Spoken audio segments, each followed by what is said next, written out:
Super star Rajinikanth తన ఇటీవలి వ్యాఖ్యలపై స్వీయ విమర్శలు చేస్తూ, భవిష్యత్తులో ఆచితూచి మాట్లాడాలని నిర్ణయించుకున్నారు.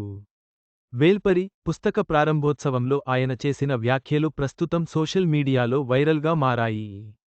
ఎంత పెద్ద సెలబ్రిటీలైనా సరే అప్పుడప్పుడు వాళ్లపై వాళ్లే సెటైర్లు వేసుకుంటూ ఉంటారు. సూపర్ స్టార్ రజనీకాంత్ కూడా ఇప్పుడు అలానే చేశారు. తమిళ రచయిత ఎస్.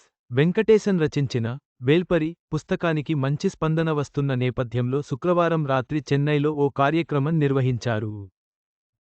దర్శకుడు శంకర్తో పాటు రజనీ కూడా హాజరయ్యారు.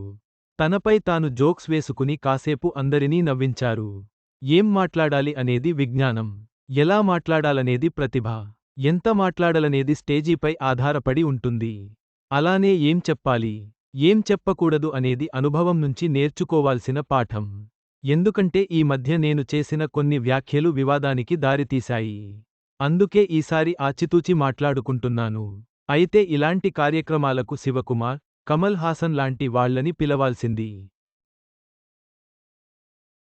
ఎందుకంటే వాళ్లు ఎంతో మేధావులు. వేల్పరి కార్యక్రమానికి అతిథిగా నన్ను ఆహ్వానించినప్పుడు 75 ఏళ్ల వయసులో కూలింగ్ గ్లాసులు పెట్టుకుని స్లో మోషన్లో నటిచే నన్నెందుకు పిలిచారా అని ఆశ్చర్యపోయాను అని రజనీకాంత్ తనపై తాను జోకులు వేసుకున్నారు.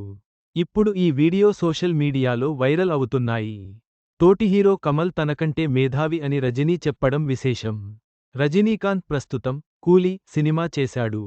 లోకేష్ కనగరాజ్ దర్శకత్వం వహించిన ఈ చిత్రం ఆగస్టు 14న థియేటర్లలోకి రానుంది. మూవీపై అయితే హైప్ గట్టిగానే ఉంది.